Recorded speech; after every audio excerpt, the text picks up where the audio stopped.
Аз съм една от вас и днес вие се срещате с мен, Диляна.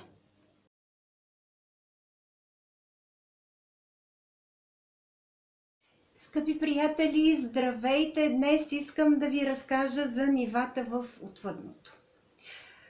Ние разговаряхме преди с вас, че между земята и небето има така наречената гранична зона. Там отиват душите на починалите и всъщност оттам вече става самото прегрупиране, за да тръгнат те по пътя си нагоре към отвъдното. И така, граничната зона е мястото, където отиват душите на починалите. От граничната зона душата тръгва нагоре и отива на така наречената разпределителна гара, образно казано, така я наричаме. Там всъщност душата престоява, за да може да бъде видян филмът на живота й и за да може да бъде разпределена по-нагоре към следващите нива. На самото място, където е разпределителната гара, понякога идват души от горните нива, за да могат да се срещат с току-що приетата починала душа или душата на починалия човек. От самата гара разпределителна нагоре има нулево ниво, първо ниво, второ ниво, трето ниво, четвърто ниво и пето ниво. И така, нулевото ниво е най-ниското. На нулевото ниво отиват онези, които не са готови да умират. Това са починалите внезапно, при тежки заболявания, при катастрофи или убитите. Нулевото ниво се разделя на нулево 1 и нулево 2. На нулево първо ниво се намират всичките тези, които изброих. На нулево 2 се намират душите на самоубийците. Като цяло, нулевото ниво показва, че душата, пристигнала в отвъдното, все още не е готова, тя не се е съвзела, образно казано, защото нейният план на душата е бил разрушен и тя по всякакъв начин трябва да бъде хармонизирана, успокоена. Тя минава през един така наречен процес на реанимация. Употребявам тези думи, макар те да не са най-точните, но за да бъде горе-долу разбираемо за вас, от нулевото ниво, с неговите подразделения нулево 1 и нулево 2, ако душата, която е пристигнала в отвъдното, не е починала внезапно, не е душа на самоубиец и не са я убили, трябва да премине към следващото ниво. Следващото ниво е първо. На първо ниво се намират душите на онези, които са подвластни на някакви пороци. Първо ниво е така нареченото духовно ниво. Ако човек е бил достатъчно духовен, в земния си живот той прескача първо ниво и се насочва към следващото ниво. Второ ниво е така нареченото интелектуално ниво. Там отиват души, които може да са били духовни в настоящия си земен живот, но не са се развили достатъчно в интелектуален план като хора. Ако човек и неговата душа е достатъчно добре развита интелектуално, тя прескача цялото второ ниво и отива към трето ниво. Третото ниво е на така наречените проекти. В третото ниво се намират душите на интелектуално и духовно издигнатите хора, образно казано. В третото ниво се създават проекти, които са научни, духовни, всякакъв вид интелектуални и свързани с изкуствата. Всъщност там се зараждат, образно казано, идеите. Там те се апробират в специални зали. Има специален сектор, който е отговорен за това идеята да бъде апробирана преди да бъде пусната надолу към земята, към съответния учен или към съответния човек на изкуството. Четвъртото ниво е много важно.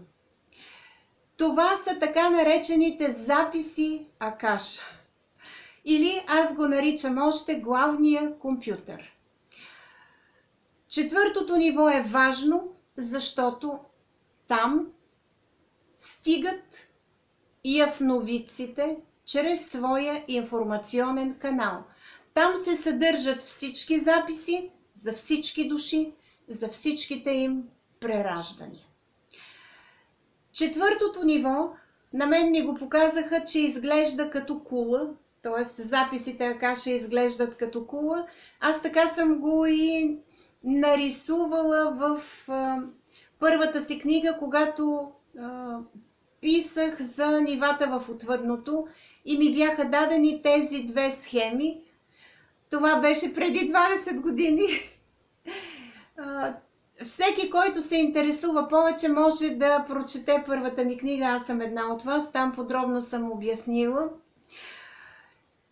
Четвъртото ниво е важно, защото до кулата, до така наречените записи Акаша, се намира зоната на гениите. На мен ми я показаха като кълбовидна. Кой пребивава в зоната на гениите?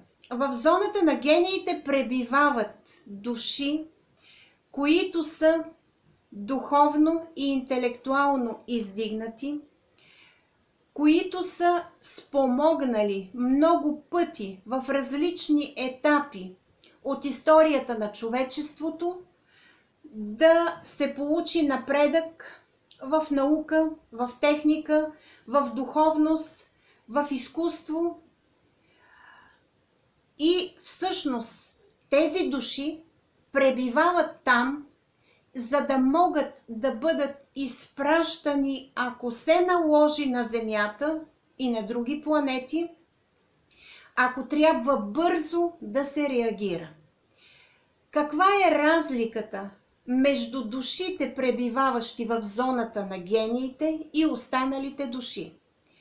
Тези души имат пряка връзка с главния компютър или с така наречените записи Акаша. Те могат по всяко време в съответното си прераждане да се включват в записите Акаша. Тоест, това ще бъдат хора със сигурност, които ще слизат на Земята с отворено съзнание. Те ще знаят кои са, какви са, защо са дошли и те директно ще пристъпват към мисията, която им е заложена. Обикновено душите, които биват пращани от зоната на гениите, се изпращат по време на войни, по време на някакви катаклизми, в такъв смисъл, защото те съдържат в себе си цялата информация и те могат във всеки един момент да проверят какво се случва, да имат пряка връзка с отвъдното, с записите Акаша и оттам те да получат насоки. Предполага се, че в ерата на Водолея ще дойдат много такива хора от зоната на гениите, за да може целият този процес на трансформация не само на Земята, на света, на хората, на нашето съзнание като души, слезли тук в поредните прераждания, да се промени. И всъщност душите или хората от зоната на гениите винаги се появяват при някакви екстремални условия, когато се изисква бърза и надежна реакция, за да бъде помогнато на човешкия род и съответно на живеещите на други планети. И стигнахме до петото ниво. Петото ниво, на него се намира Бог и на него се намира така наречения център, образно казано, откъдето душите се подготвят за съответното си прераждане не само тук на Земята, а и в други планети. Какво представлява този център? Там се намират специалисти, образно казано, защото това са души, които отговарят за подготовката на душата, за тестването й и които взимат решение дали тя е готова да влезе в поредното си прераждане. Не винаги душите са готови за поредното си прераждане, тъй като всичко онова, което ще се случи в конкретния им земен живот, е предварително предначертано. Ние говорихме вече, че за всяка от душите има план. И всъщност този план би трябвало да бъде изпълнен, но поради това, че човекът през цялото време, докато пребивава на Земята, е с затворено съзнание, той забравя за този план. Душите, които биват пуснати отгоре, се пускат чрез един така наречен асансьор. Всичкото това като обяснение е образно казано, за да бъде по-разбираемо за вас.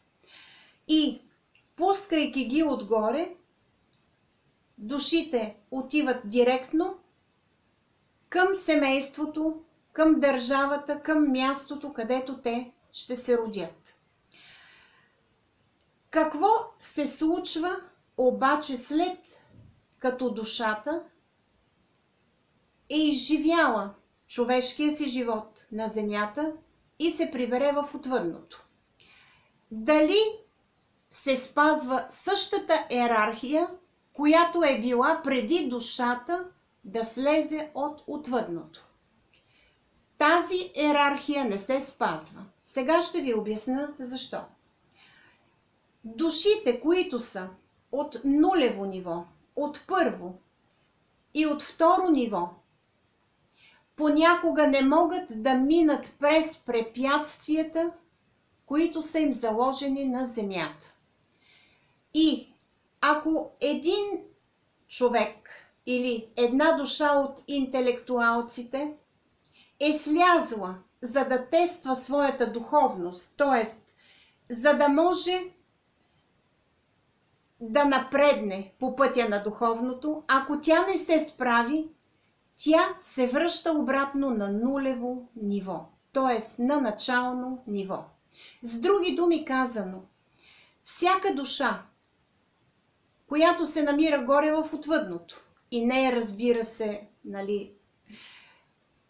на ниво 3, където са издигнатите, където са духовно и интелектуално справилите се, така наречените избрани, всяка душа от долните нива след теста на Земята може да не се върне на нивото, от което е тръгнала, а може да се върне на някое от по-долните нива. По тази причина подготовката за всяко едно прераждане е много голяма, защото душата е длъжна не само да тества силите си и да покаже за какво е дошла и да преодолее проблемите си, но тя трябва да се бори, за да се усъвършенства и за да върви нагоре по йерархията и по линията на усъвършенстване. Нивата в отвъдното по начина, по който ви ги представих, са опростени. Всичко онова, което е там горе в отвъдното, е доста по-различно. Но, за да знаем какво се случва, аз ви ги представих малко по-разбираемо. Ако се интересувате от това, какво се случва по-нататък при преражданията, аз мога да направя отделно видео за тези неща. Благодаря ви, че днес бяхте с мен. До нови срещи с следващото видео. Довиждане!